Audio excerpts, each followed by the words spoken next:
So good afternoon, everybody. Those who haven't been to sessions do not know me. My name is Meneese. I'm the founder and executive director of Stronger Than My Father Youth Mentoring Program here in Nashville and literally 20 minutes from here. So if you get on the interstate, my program is 20 minutes from here. Thank God for the opportunities. Thank God, those who don't know my parents, they're right here, my mom and my dad. So the ones who put up with me and the ones who trained me to be where I'm at today, so I honor them and thank them. And then my wife is to the left of them, who's been putting up with me for 22 years. So she said thanks. Yeah, I don't know how we've made it 22 years. So my class is really cool. I'm not going to be here long talking, keeping y'all. It's been a long day. But my class is one that was on my heart because working as a mentor, I see a lot of kids make a lot of mistakes, and I always wondered, what did their dad do for them? And a lot of times the dads, when they're not there, they put their kids in bad positions. So when they make a bad move, it affects the child. So me as a father, I try my best to live every day by making great decisions because it leads to consequence. So let's look at a few, and I'm gonna let Troy say a few words before we leave, is that I'm a father. If I go out here and I cheat on my wife and it causes a lot of issues, who does it affect when you have children? It affects the children. And those children carry that from the next generation, kind of like what Troy said today.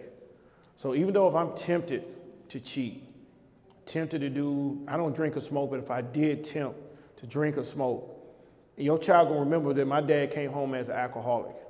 I've talked to plenty of people that's told me my dad was an alcoholic. People remember things. Your brain is wired to remember.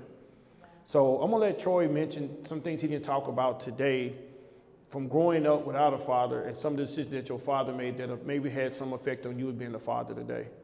Well, I tell my wife this, no matter how much we try not to accept the norms, if I don't do, okay, for example, if the house ain't clean, who get blamed? Say it. Don't matter how much you try to say, I may do it, they always gonna look. If your kids don't look good, who they gonna blame? The mother. If you all looking ragged, they gonna say, well, look at their wife. But if the family breaks down, who they gonna blame? The father.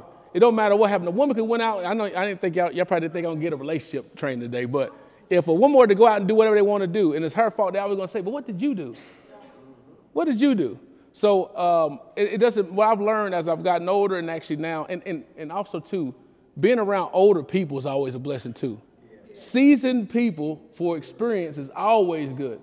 You know, so I encourage any older individual and seasoned person in the room, go out and actually pull those young people up to actually teach them. They may not want to hear it at that moment, timing is everything, but those seeds really do matter.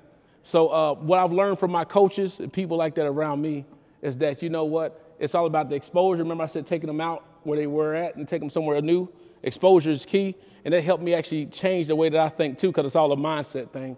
So as I'm actually working with my wife, with our children, we just actually accept the fact that there are different norms that we gotta do. You know, it's just what it is, you know, being there for each other. Did that answer the question? No, that probably went off. So what thing I want to do, and I'm gonna go, I don't have a long slide, is why it's important for us as dads to make great decisions every day. And I know that's a hard statement, but every day I wake up, I ask God to help me make the great decisions. But there's gonna be times we don't make the right decision. Exactly. Like so all you can do is make a decision and move forward if you made a bad one or a great one. Because you can't celebrate the good ones. Yeah, you learn from them. As you get the good one, you can't just stick with the good one because you got another game to go. You got another day to make something happen. So you just can't stay with that one bad one. You just gotta move on from it, or a good one, move on from it, keep going. But it's true. I looked at one thing is that we all make bad ones. Yeah. It happens. But the point is, as a dad, your kids are looking at you 24/7. Even when you're not thinking about it, your kids are watching you. My wife said, I'm a Steelers fan. Steelers fan, tough. One of the guys made an interception and called a touchdown, and my wife thought I was at home, but I was never there. I was on my way home to watch the game. But my oldest son ran and kicked just like I do and screamed like I do. Who did he learn that from? So what made my son a Pittsburgh Steelers fan? Me. He don't know what Steelers, he don't know it, but he said because daddy's a fan, I'm a fan. And he follows me. And I didn't know that till really last year. I started networking, and my oldest son said, Daddy, I want to go with you. And I'm like, no, I'm networking, I'm serious, no. I said, stay home with your mama. And my wife called me and said, your son's in the room crying because he said you left him. You left him at home because he really wanted to be with you, Dad. I never left him at home again. So I don't care if I was dressed like this, my son was right beside me. But Marcus, would y'all think that maybe been a heart thing? Like an inward thing? Because what goes on the inside, or nobody ever sees, we end up with come on the outside. So and I think when you make the decision, when you make a good one or a bad one, it always starts with your heart first and where your heart was at. And then as you're doing stuff that people don't see, like when you practice football and you're a championship winner, they don't see the hard work in the gym. They just see you when you blossom. So I think your kids will see you after what's in your heart actually portrays. So I think it's what's going on in your heart first. Yeah, that's true. And I think a lot of things that when my kids see is what words I say. Today I dropped my son off at school before I come up here. First thing he said, I always say, if you need anything, give me a call. My son's 14 years old. All right, Dad, I'll see you later. If you need anything, give me a call. You at school. I'm going to call you for. But who is he? So my thing is that I try to watch. I'm not perfect up here. I try my best to watch what I say and what I do around my boys because they are watching me. I didn't know as a child I was watching my father, how he treated my mother. I didn't know that. The only way I could treat my wife now is through him. So I never seen violence and all in the home, so my decision making is critical. There's times we mad at each other. When you married, you're gonna get mad at each other. You're gonna want to say some things, but who's listening? So my decisions is that. So I'm gonna go to the first slide here, and Troy, you can jump in. As a father, as fathers must look closely at what we do or fail to do in this life, for we hold the future of the coming generations in our hands. You holding what my father did was that he was leaving a generational legacy in our hands. I didn't know it at the time. Now I see it. So now as a dad, it's important for me to do my best to leave something in my kids, because I don't know how long God's going to leave me on this earth. So, and y'all can raise your hands through this whole entire thing. If you got a comment or question, so like me teaching Sunday school at church, raise your hand, let's have this discussion. But for me personally, that's just what I want to do. Everybody can live their own life differently, but as a man, I want to do everything I can, because I don't know if I'm going to be around to see my grandkids. I don't know. But if I can leave enough in my boys, I know my grandkids going to be okay. They're going to be safe. So I'm blessed now that my father can see his grandsons through me, and he can see that his work hasn't gone in vain. So now when I'm mentoring young men, I'm thinking about, can I leave something to them they can leave in their children one day? That's why mentorship I take so serious, to try to help a young man who do not have a father figure in their home.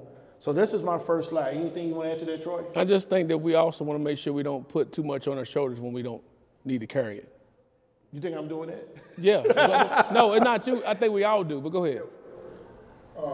That's good. And I think a lot of people, they really don't understand the essence, because when it says about the coming generation, you fail to realize that Exodus talks about that the sins of the forefathers passed down to the third, fourth generations. A lot of people are not understanding that we are influenced by 30 people from our past. 15 mother's side, 15 on the father's side. We really need to address those things from the past so we can be effective in the coming generations. Now, I agree with that. I think, my father asked me one time, he was like, why aren't these dads in these kids' lives?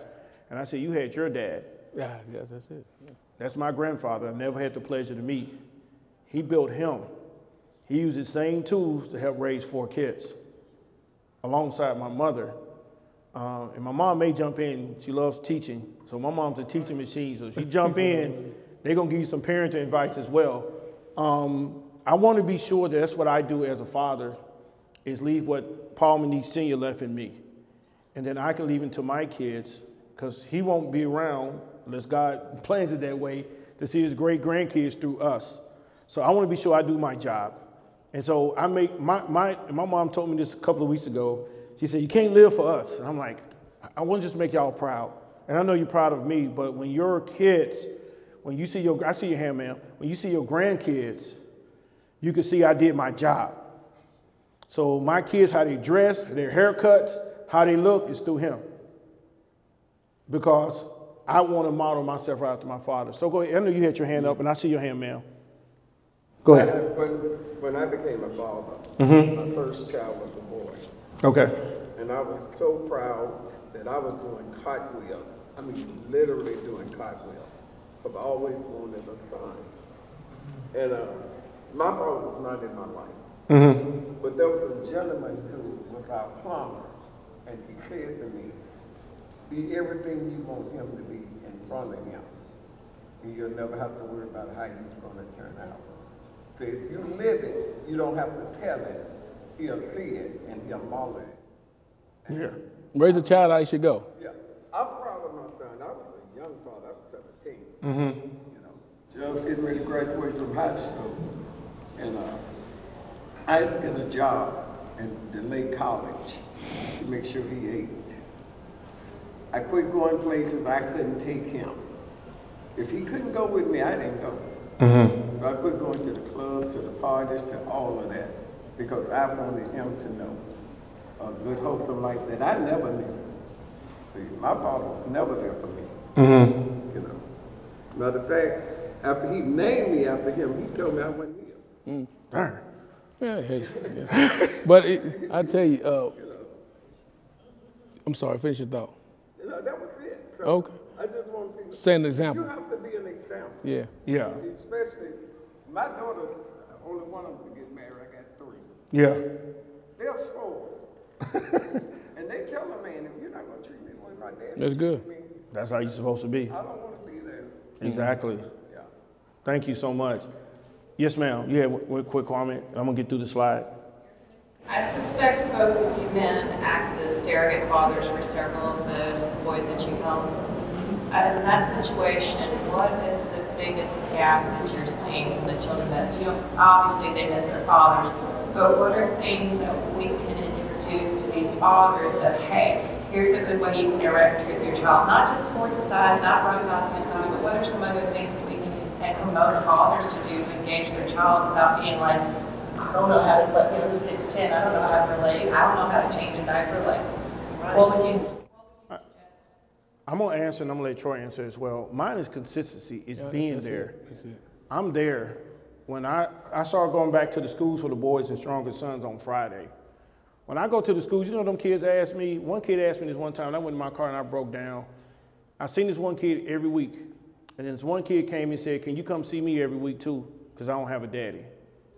Who says that in kindergarten? He did. I literally got in my car and I just let it all out. And I would just show up and he would be like, he would wave his hand and wave at me when I went to go see this one young man. That's when I realized that hopefully I can make an impact in his life.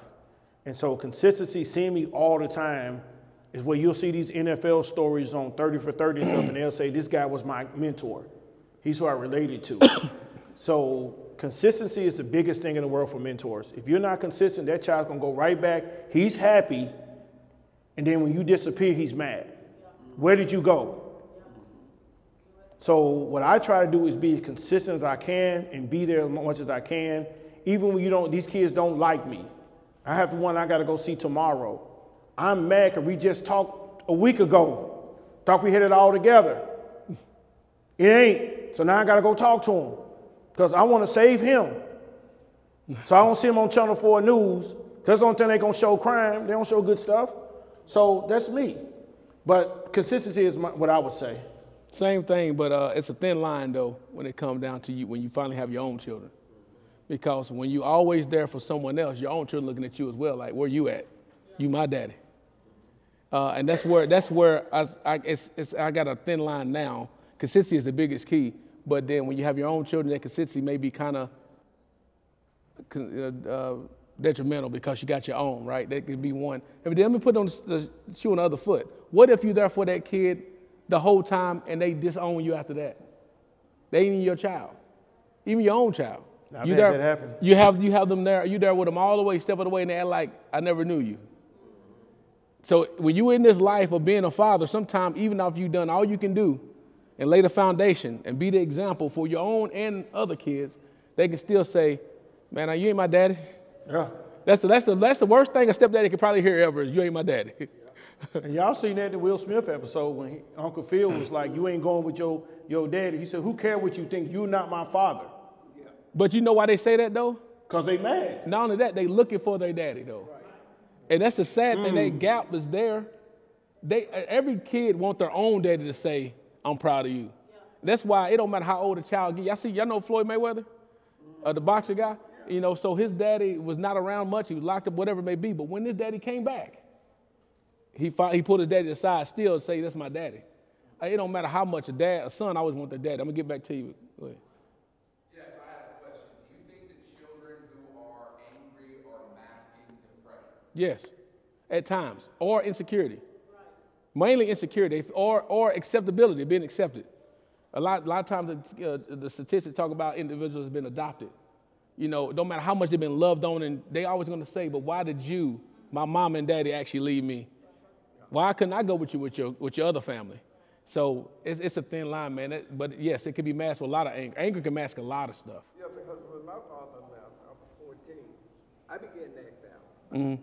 I stayed in trouble in school. A trigger. It could be anything. I mean, every boy in my class that had his father in his home, I would jump on him. Mm-hmm. I was mad. You got your dad, I want to have my And they probably worse off than you were. I mean, I would jump on him. Yeah, I bet. But one thing I tell people, and I'm going to go to the 3 C's, is... And you got to get her before you go. Who had the hand up? Right there. Okay, go ahead, ma'am. I'm sorry. So I was just going to ask, so in the event, so again, I understand with the kids, just be present. So would you recommend those, so when we have fathers that are estranged, maybe they are coming from an incarcerated situation now, coming back present, the biggest thing that they need to know is just step up and be present. You don't have to do anything extra. Just be there for your child. They will know you're there because they see you. But like he just said, that could be a generational thing because it's an organization right next to the Strong Enough Father table, the Families Matter. They bringing dads as estranged dads to their kids and bringing families together. But if the timing is not right, it's going to be bad. Right. It doesn't matter what it is. The daddy can be there and want to be back, and then as soon as he get cussed out, but bump all y'all. I ain't never like you anyway. It could be something else. Or the child be like, I'm not ready for this. So it's a timing thing. But consistency is big, and bring those families together. Because we don't actually had times, quite sure you don't had a time where you want to bring a dad around. Yeah. And come to find out it probably wasn't a good idea. And it can backfire. And I have a kid in my program who has his father, but his mom was like, I need him around you. And that's the worst. And I had to tell his dad that his son wasn't in the mentoring program. His dad was like, my son don't need no mentor. Yeah. He has his daddy. So I was like, hey, me and some of the boys go barbecuing today. Can your son come hang out and barbecue? Oh, y'all barbecuing? Cool. So I never used the word mentor. Yeah. So that, because I would be offended. My wife said, I'm going to put my boys in a mentoring program for what? They got their daddy. So it's just those things that really, really triggers kids. Or parents. You might end up mentoring the dad. Yeah. And another thing that I've seen is that, like Troy said, they're not ready, is that and I have undergrad in psychology, pent-up anger is a lot. And when kids don't have their daddy, they ready to lash out. They're angry. The kid is acting up right now. I guarantee he's like that because if he had his daddy at home, he wouldn't do that. But no father there who his mom only can do so much. So let me go to the 3 C's. Did you have something, though? Right here in the middle. Me? Yes. Oh, no, okay. All right. She did one of those. Okay. 3 quick C's of fathering is caring, consistency, and courage. Kind of things every dad should care. And let me go to part caring. 4 ways that we can show care. And let me go on this side, because I can't see on this side. As a dad, it's our role, it's part of our role as a husband or father to provide, protect, guide, and cherish our families throughout life. That's what my dad did. Number 1, he protected us. Now, out of 3 boys, I was one of the most hard-headed kid. He'll tell you, and I hope he don't talk about that. But my father protected us from a lot of bad stuff. That's why I didn't know the fathers was an issue until I got older. And then me as a father. Hey, right there, tell them why you started Strong Enough Father right quick. Well, it's my mother. She asked me to mentor my cousin 20 years ago, and I said, where's his daddy? Why are you asking me to do it? And she was like, he don't have no father. So at 27, I'm like, kids growing up without daddies now? And I'm telling y'all don't believe that, but I'm telling y'all the truth. I looked at my mama, the first question I asked her was, if his mama's dead, he need to go to his daddy. And I was introduced to that world. So then when I started researching, I was like, Jesus, kids don't have daddies out here. And that's coming from an African-American male. Yeah, but my father did everything he could do to protect us. Right. It was things they would tell us not to do. I didn't like doing it. We had a big old hill at our house, and my mom would say, y'all don't ride down that hill because it's dangerous. But we wanted to ride our bikes down that hill. But one day I come home from school, and there was a kid that rode that bike down the hill. His head was through a windshield. We eventually rode that bike down that hill, I'll tell y'all that. But why did they do that? They did that to protect us. As men, we show that we care through going to work. We care through what? Going to work and providing finances to buy food and provide a home for our family. That's what I was taught to do. A man's supposed to buy a house. My dad said, you ain't no man till you buy a house. And so that's the thing that he told me growing up that really helped me. And then when I bought my first home, my father went upstairs. He said, son, I'm proud of you. I was proud my daddy looked at my first house. But as a man, I want to teach men it's important to buy a home and provide for your family.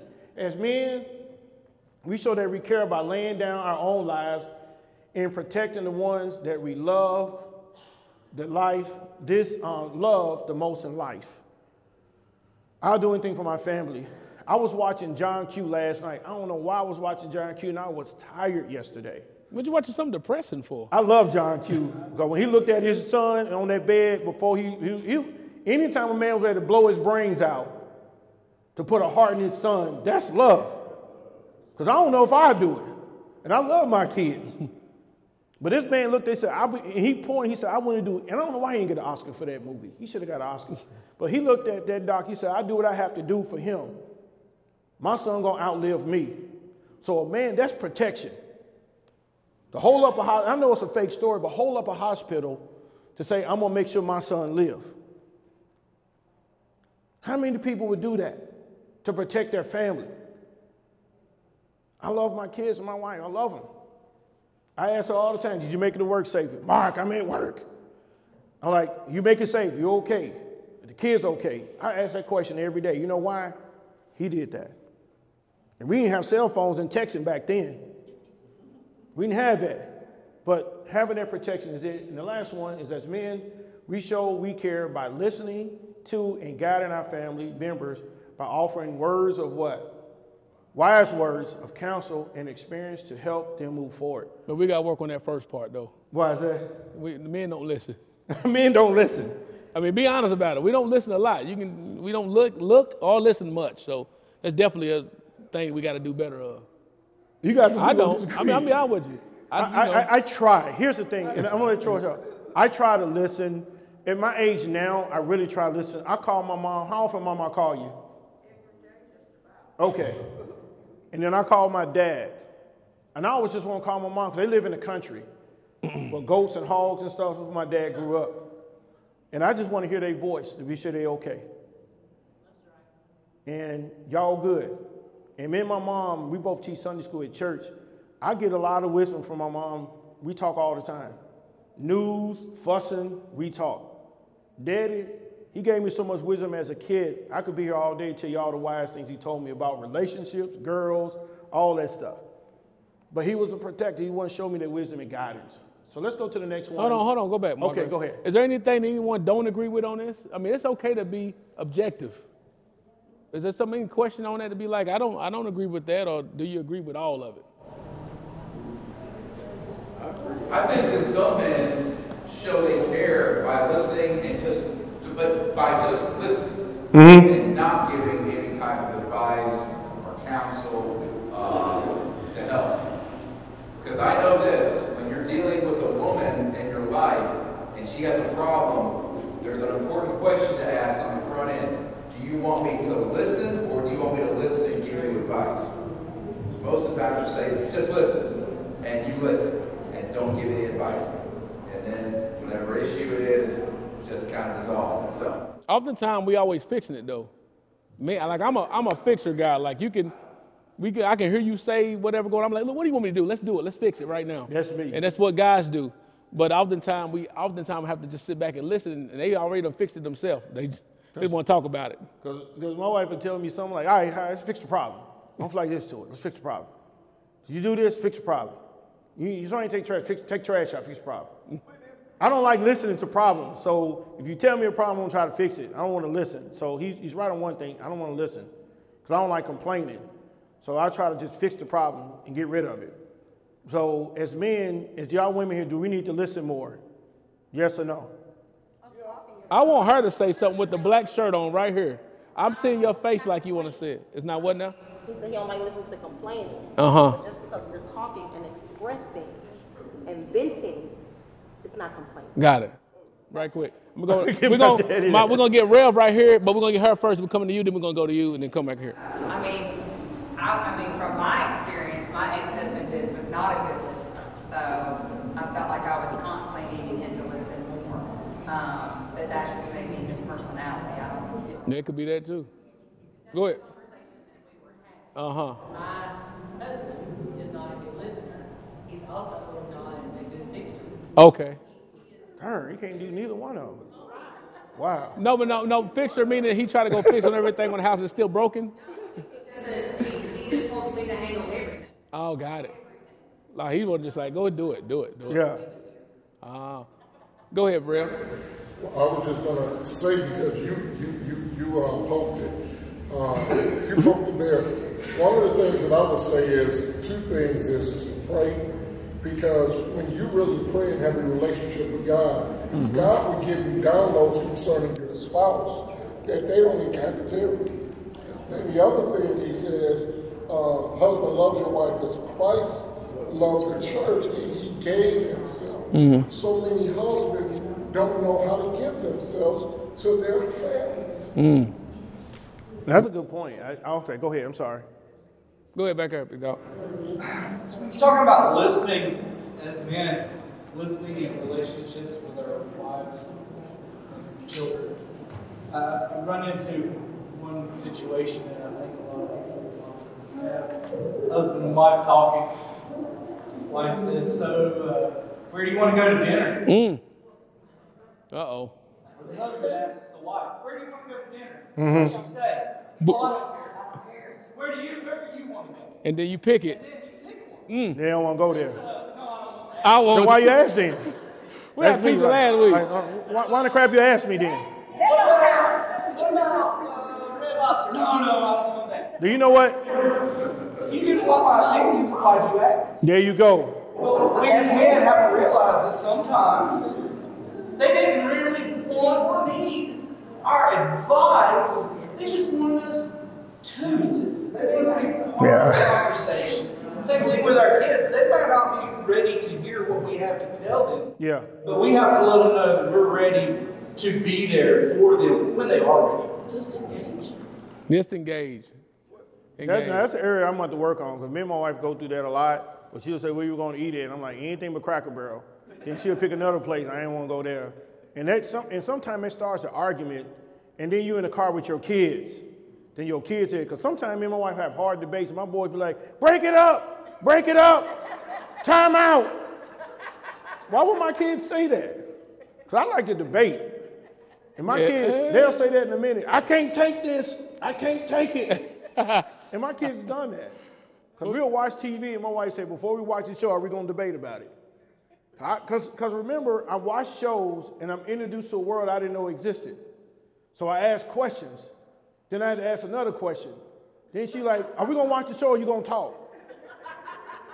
But you be like, why he do that? Yeah, I'm like, you know, I'm a person of curiosity. And so she gets mad about this sometimes, but he's right about dinner and everything else when you say, where we going to go eat at? So now I ain't going to say nothing. I'm going to shoot you a text and text me back where you want to eat at because I don't have patience with that sometimes. So that's why I have people like Troy in my life to try to get me to keep calm because I'll pop off and he'd be like, Mark, you can't get mad about every little thing. So anything else on this? Something to go. I know you're going to go ahead, sir. Listening, I learned My wife and I have been married 38 years. Congratulations. The first 7 years, it took me to learn to listen to what she wanted me to respond to. And what she didn't, she had a way of telling me what she wanted to tell me that told me, don't say nothing. Keep your mouth shut. The way she told me. So I learned how to listen to how she told you that. That's what Miss Meneese said. Look at her. Look at her. and when that certain tone came, I just step back. Okay. She said, you hear me? I said, yeah, I got to hear her. You know, but she didn't want me to fix it. What she wanted me to fix, she had a way of telling me, George, I need you to fix this. You know, without saying it, just the way she told me. So we learned to listen to what they want us to hear, you know. I'm trying it, man. I'm not going to lie to you. I'm trying to listen, but I'm like a Mr. Fix It. I'm going to try to fix it. What's the problem? And then go straight to it. Uh-oh, therapy. Hit the next one. Yeah, he gonna go therapy. Yeah. Y'all do a therapy. I'm trying to teach y'all so y'all have me therapy. All right, let's look at consistency. This is what I love. A peaceful home is a wonderful experience and one that every family should experience. However, it won't come without an effort and the what? Cooperation of both parents. If two people live in the home. Now, one thing my father told me, I don't know if you remember this. He just told me when you get home, make sure your house is a house of peace. He said, whatever you're going through, you leave it in the garage. I don't know if you remember telling me that, Daddy, but I remember that. Every day my wife come home, she may have had a hard day at work, but I don't want her to come home and feel like I got to deal with Mark and his crap. I want her to come home knowing that you can come watch, food's ready, kids done their homework. I want it to be a house of peace. And when you're consistent with that, being the same, then you have people like her here saying, I ain't coming to listen to you teach because you a number to lie up there. She'll tell you. She'll tell you. I try to carve a home of peace because who's watching me at home? My two boys. They watching Daddy. So when I'm cooking dinner, they watching Daddy. Now, only thing about now and with older days, we didn't have tablets and phones. Now we want to slap it out their hand. Put that phone down. But when we was young, we had Nintendo. So Daddy would say, put that Nintendo up and come out here and watch me work on this truck. Because he said one day you're going to need to learn how to work on cars. I don't know, Mark, because I like my hand to be soft. So look, man, I'm going to work on that car. If that car breaks down, I'm going to work on it. But this is just a thought that I hope, you know, I can one day help fathers understand. People go through a hard day at work. They don't want to come home fussing and fighting. Why can't you just come home and it's peaceful? Where you can eat dinner and watch TV. We simple. We eat TV. If she want to watch her show and I don't want to watch it, I go upstairs and do something. Sometimes I watch her shows, I don't want to. And sometimes she watch shows I want. Why you keep watching the same thing? I just want to watch it. But my wife grew up without a father, single parent home. I had to ask her mom for her hand in marriage. I had to ask her mama. Now, I never asked her daddy. And her mother told me 10 years ago, she said, this is my only child. She said, not one night did I go to sleep worried if my daughter's okay. That come from Paul Meneese Sr. and my mama, but I watched my daddy. So being consistent at home is key. Next one, courage, and we're done. It takes courage to stand up and take responsibility for your family, but we accept our role as a father, as a leader. Courage is imparted into our hearts. And the next thing, your family and your marriage are worth fighting for. And the father and the leader of your home, they are looking to you to be the example in life that they should follow. As again, and I say it a lot, it's important for the dad to lead the home. Somebody asked in the session yesterday, why is not a lot of men go to church? Because men are not leading them there. The men, now I don't think my father get mad. My dad didn't go to church a lot, so we went with mom. But my dad never stopped us from going to church. But he led as a father. And my dad, he gonna kill me for this. He said, y'all better put a necktie on before y'all go to church. If you don't go to church with a necktie on, you gotta stay home. And my dad don't know how to tie a tie today. He gonna kill me for that. But But no, you gotta finish it out. No. He told you, he said, if you don't go to church, you're gonna be working on you your gotta cut car. grass. So what did you end up doing? I found somebody to find me that necktie too. A friend of mine taught me, but my father never stopped us from going to church. He told my mother, y'all go ahead and go. He gave us a chance. Courage just takes a man to fight for his family. Why is the fatherless a pandemic? Men quit. Troy said it early. Kid don't want to accept me, forget him.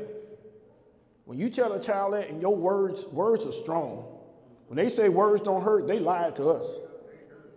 Words, because you can remember words from when you was a kid. Your brain never forgets that. So it's important as a father to come home and hug your kids. Tell your kids I love them. Make them feel appreciated. My older son gives me a fist bump every day. I love it. The thing that gets on my nerves, we just bought him a cell phone. He texts me all the time for nothing. I'm here. But my wife said, Mark, this is his first time having a cell phone. Because I'm impatient sometimes. He'll call me and say, Daddy, I'm downstairs. Why are you calling me right at home? You know, I want to react real quick on him. But she was like, let him feel important. My mom told me, MJ calls me every day. Why in the world are you calling your grandmama every day? And at what time is it? I'm surprised I bet I look at my phone, he done called me today. He called me every day. If I don't pick him up from school, he calls me at 4 o'clock. Daddy, I'm good. But that's just talk, it's just courage. He watched me. He watched how I interact. So as men, we have to take that responsibility. I'll tell you one thing about courage though. It takes courage to be vulnerable. Yeah. And it's tough for men to be vulnerable and say, I'm sorry. Yeah. It takes courage for someone to say and cry in front of their family. Because it sometimes make you feel like you're weak, less than. But to be vulnerable though, that takes a lot for a guy to do.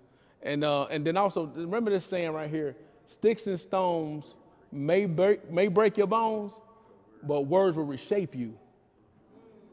Words will shape you. You know, so you gay. And then over a while, the next thing you know, the child becomes gay. It's not the fact they didn't know, that's what they've been spoken over their life. You're fat. I got a tattoo on my arm, say fat daddy. That's probably why I'm still fat. It say fat daddy. Look, it actually on my arm that says fat daddy because my whole life, I've been told I was fat, but I go back and look at pictures now, I wasn't even fat. I wasn't even husky. I was actually just bigger, slimmer, bigger. You know what I'm saying? It's big boned. Big skeleton. but the fact I realized that, man, I really wasn't fat, but I heard it so much and accepted. The next thing you know, you start writing it on yourself. So now no longer it's the word you speak out. Now you're actually writing it down. And you put it on your body. So we got to be careful what we say, but having courage as a man is being vulnerable, and then also knowing that sticks and stones will break your bone, but words will reshape a person. So be careful what you say and speak over folks. And that's true. And as a husband, it's important what you say to your wife. Absolutely. And your kids, your wife, though, for sure. And I said, sometimes you get set up with questions. Baby, you think I've gained too much weight? I said, what do you think? That's what I always say, what you think? I'm going to hear what you think first. Now, I'm listening now. I'm listening. Because if you say the wrong word, it triggers. Yeah. So it's just important to try your best. I'm not sitting there as a perfect father, perfect person, but I work very hard. And then you went back to question one. Yeah. You're not a perfect. That's we'd all turn back. I work hard every day to do my best because my actions affect my 2 boys. And I should have put a picture of him, but I love my boys so much. Some people tell me I love them more than I love my own wife. They say, all you talk about is your boys. It's Paul Meneese Sr. is why I am today. So let me wrap this up. Different types of courage. Emotional courage. Troy just talked about that.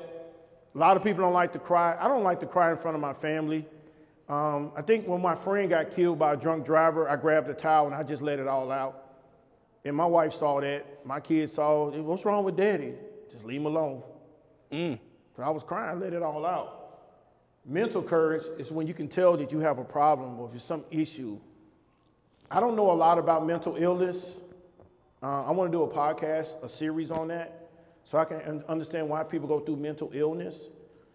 But that's a problem. Relational courage, getting people to try to do it, try to make sure your relationships, your marriage work. It takes a lot of courage to keep marriages together. My mom told me this before I got married. I said, Mama, will my marriage work? My mom looked me dead in the face. She said, Mark, marriage is like rolling the dice. Sometimes you win, sometimes you lose. I didn't know what to do with that. I was like, I don't think I need to get married then.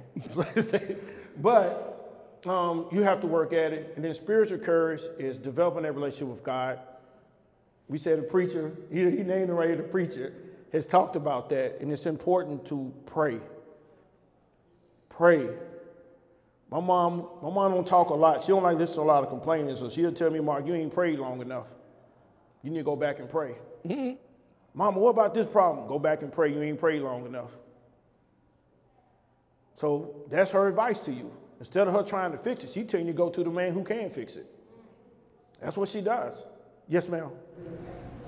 I'll be the first to say I'm an imperfect Christian, but how are you approaching fathers that don't have a spiritual background? They don't have a spiritual foundation. How are you able to engage those fathers? I mean, I understand that you are a Sunday school teacher, your mom as well. However, a lot of the current generation, they have no faith.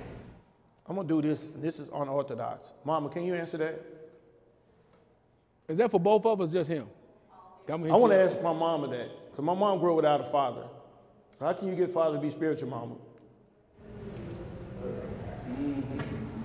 I try to make sure that children have a spiritual background. My husband, like my son forestated, didn't go to church a lot, but he lived church. So if that person is the type of person that lives the Christian life and they don't go to church a lot, then I think you leave them alone, because everybody has a relationship with God differently. God everyone's relationship is different. So I don't think anybody should be badgered into going to church. If they don't love God enough to go themselves or have a relationship with him even outside of church, I think you leave them alone and you pray. You pray. You pray. My husband, he lived what we go to church to learn. He learned from his father. I mean, he goes to church a lot more now. But he worked so much that I think he did like Christ did. He took Sunday off because he worked 6 days a week. So, but he made sure we had everything we needed to get there. So I think you just respect them if they don't. I'd say, and piggyback off what Mama said, of course, if you look at the book of James, it talk about people that actually have God in their heart compared to doing deeds. Like in say Matthew 7, God, people will come to him and say, I cast out many spirits in your name. I did all these things in your name. He's going to look at them and say, depart from me, I never knew you. So it's all starts in here. But I think also when men have an example, once again, go back to the example of someone that leads in that way, they're going to follow that action and say, you know what, I need to be more involved with ministry compared to not going. Sometimes if you see that example, it's like me. If I see it, like guys are more of a logical type and also want to be able to follow an example. So if they had an example in front of them, I think it'd be easier for a guy to do. If I answer your question, if they had an example in front of them. And then I think that the last thing is not throwing it on them. I think sometimes, kind of like he talked about throwing the father on you, sometimes people throw religion on you. They throw it on you and it makes you feel bad. You're like, I ain't going to church. But what happened except, helping those at the level where they're at? So the big thing I tell the boys in our program is let's pray. I don't teach religion in my mentoring, but if you look at our photo from the last time we met, we all just bowed down and just said a prayer. And I'm praying for them. That's all I did. I didn't teach them to say, oh, you got to be Baptist, you got to be this, and you got to be that, and throw a whole bunch of scripture, and then you're scared to death. But I say everybody should learn how to pray. And wherever you believe, you take it from there. But every man should pray for his family. Every man should pray for his family. Pray for my wife and kids every day that they come home safe. When I go to bed, I say, God, I thank you that my family is safe. Every day. I didn't get a phone call that my wife was in a horrible accident and she gone. I got a friend who died December of 2021. And his wife got a call from the state trooper that said, your husband killed. Drunk driver killed him. And I couldn't imagine if she got that call. So men just got to pray. And that's just the thing. I'm going to move forward because I think we have I'm going to respect your time. Go ahead, sir. I'm sorry. I didn't see you. Real quick. One of the things that I always connect with is because I used to gang bang, I used to sell dope, so I reached them where they are. Yeah. And then I just continue to build that relationship with them. Then down the week, around the corner, then they know that, oh, you're a pastor, you're a minister. But reach them where they are. Yeah. And a lot of times we try to go above, we try to be ashamed of who we are, what we've been through. Mm-hmm. But that's how we really connecting where they are, reach them where they are, and then allow the relationship to grow. That's right. Your testimony is your biggest weapon. Yeah, example. Example. Because they're gonna say, man, I don't know what it is, but I want some of what you got. But here's the most important thing. We got to quit judging people based on their connection to a denomination or religious thing. Because I know more people who was more spiritual than church folk. They live it. Like I heard us say about your father. I knew men and women who lived what we went to church to learn about. And they lived it better than I did. We were drug babies. We were drugged to church. Wednesday, Thursday, and Friday. Church. And all day on Sunday. Oh, we didn't go home until after the night service. Yeah. You know. And there were people who were doing better at doing good than I was. Yeah.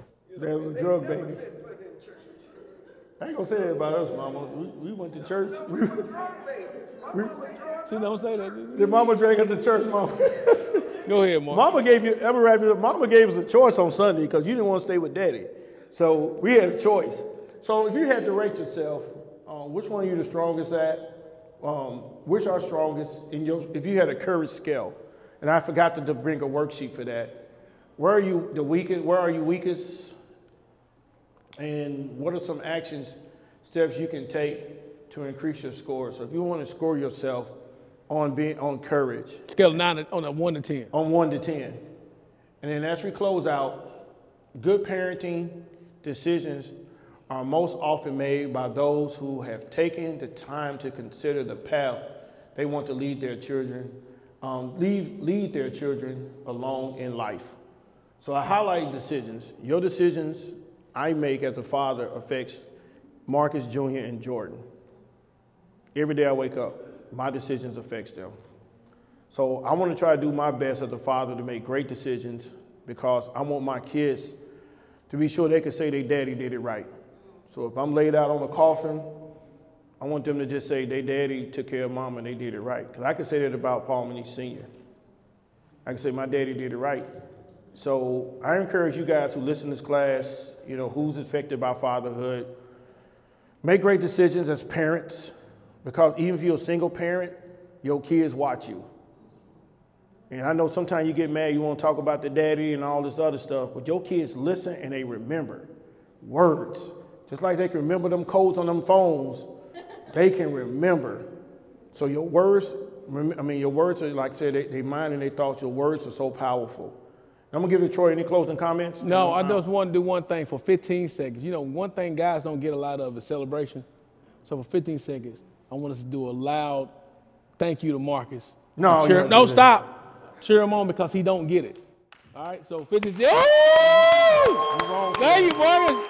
Thank you, Marcus. Thank you, buddy. Thank y'all. Thank y'all. And then I have to thank Troy. Yeah. Daddy, you won't say anything. I know you don't talk, but can you just say anything and we're going to wrap it up? Because you don't talk much. Can you just say anything ain't going to say nothing to the class today? Just anything. I was going to say this. I was listening to the way you were talking about fathers, but I was sitting here thinking about my father. I seen my father in church, believe it, one time, and that was at a funeral. But it wasn't a more honest guy that I have ever seen. He wouldn't cheat you out of half a penny. That's how honest he was. And as far as he didn't believe in talking nasty, not cursing or anything, but you didn't talk nasty in the house or in the yard. If you're gonna talk nasty, you better run way out in the woods.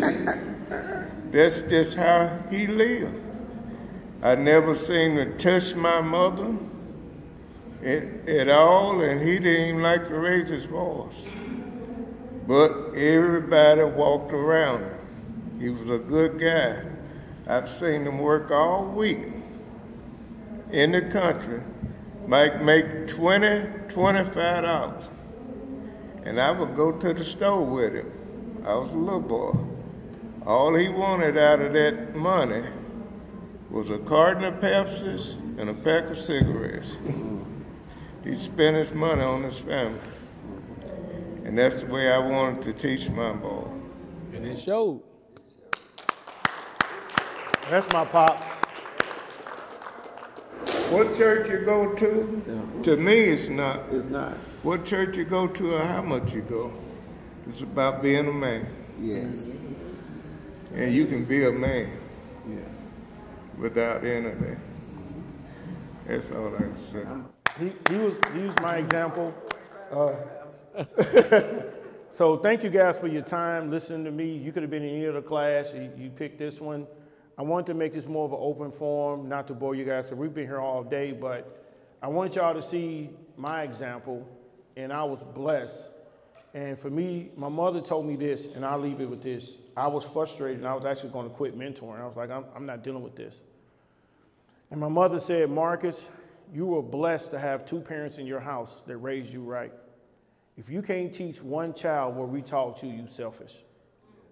And that hit me like a ton of bricks, because I didn't want to do this no more. And I keep that in my mind when I get tired, because I do get tired doing this, helping kids, and been doing it for 20 years, and I'm 47 now. But my mother told me, Mark, your job is to just save one child at a time. You can't save the whole world. Save one child at a time.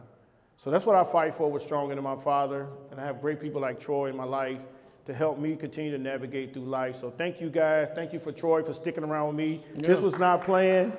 Not at all. I wanted him because I feel comfortable. I ain't so nervous. So thank you guys for listening. If you have any questions or comments, I'll be here through tomorrow. And God bless you guys. Stay safe.